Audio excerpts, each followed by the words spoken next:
सनातन धर्म के इतिहास में जब भी अधर्म, क्रूरता को बढ़ावा देने वालों ने जन्म लिया है, उनका निश्चित ही विनाश हुआ है। सृष्टि के पालनकर्ता भगवान विष्णु ने कई युगों में अलग अलग रूपों में आकर अधर्म का नाश किया है। द्वापर में भगवान कृष्ण द्वारा कंस वध से लेकर महाभारत तक के त्रेता युग में भगवान राम द्वारा रावण का वध और सतयुग में भगवान नरसिंह द्वारा हिरण्यकश्यप का वध।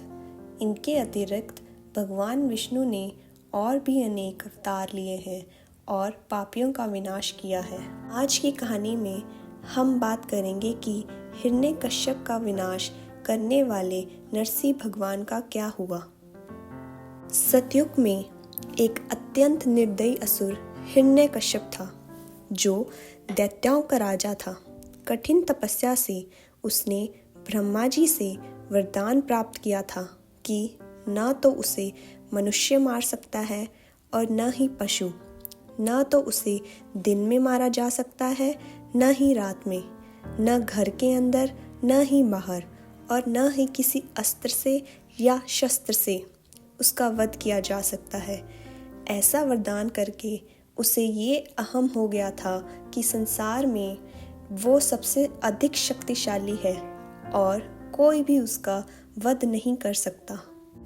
इस तरह वो खुद को भगवान समझने लगा और चाहता था कि उसकी प्रजा विष्णु की नहीं बल्कि उसकी पूजा करे। परंतु उसके खुद का पुत्र प्रहलाद भगवान विष्णु का परम भक्त था। प्रहलाद के क्रूर और घमंडी पिता ने उसका वध करने के अनेक प्रयास किए, परंतु हर बार असफल रहा।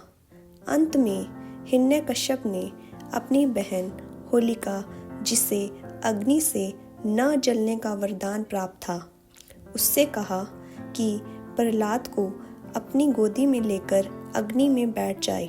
परंतु भगवान विष्णु ने अपने भक्त प्रहलाद की रक्षा की और उसके प्राण बचाए, और वरदान के विपरीत होलिका अग्नि में जल गई।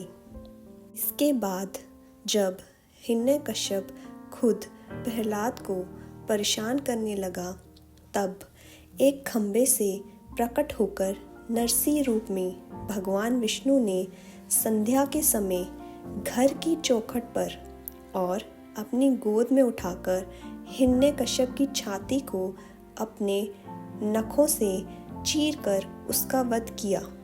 इस प्रकार ब्रह्मा जी द्वारा दिया वरदान भी बना रहा और अधर्म और पाप का विनाश भी भगवान द्वारा किया गया। परंतु इसके पश्चात नरसिंह भगवान का क्रोध शांत नहीं हुआ। उनके क्रोध से संपूर्ण ब्रह्मांड भयभीत हो उठा। ऐसी स्थिति देख सभी देवों ने महादेव से जाकर प्रार्थना की कि वो नरसिंह भगवान का क्रोध शांत करें। तब शिवजी ने सर्वप्रथम वीरभद्र को नरसिंह को शांत करने के लिए भेजा, परंतु वीरभद्र भी उनका क्रोध शांत नहीं कर सके। तब अंत में महादेव ने सर्वेश्वर अवतार लिया। शिवजी के इस रूप को शरव अवतार भी कहा जाता है, जिसमें मनुष्य, पक्षी और शेर का समावेश था। सर्वेश्वर अवतार में महादेव ने नरसिंह भगवान का क्रोध शांत करने का प्रयास किया, परंतु नहीं कर सके। तब निरंतर 18 दिनों तक सर्वेश्वर भगवान और नरसिंह भगवान का युद्ध चला। इस युद्ध का कोई अंत नहीं दिख रहा था। जब समय के साथ नरसिंह भगवान का क्रोध शांत होने लगा, तब उन्होंने विचार किया कि शिवजी ने ये रूप केवल उनका क्रोध शांत करने के लिए लिया है। तब नरसिंह भगवान ने खुद को शांत किया और श्री हरि विष्णु में विलीन हो गए।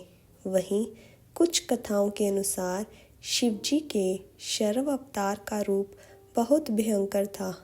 उनके सामने नरसिंह रूप की शक्तियाँ खत्म हो गई थी और नरसिंह भगवान ने समर्पण कर खुद को शांत किया और भगवान विष्णु में विलीन हो गए।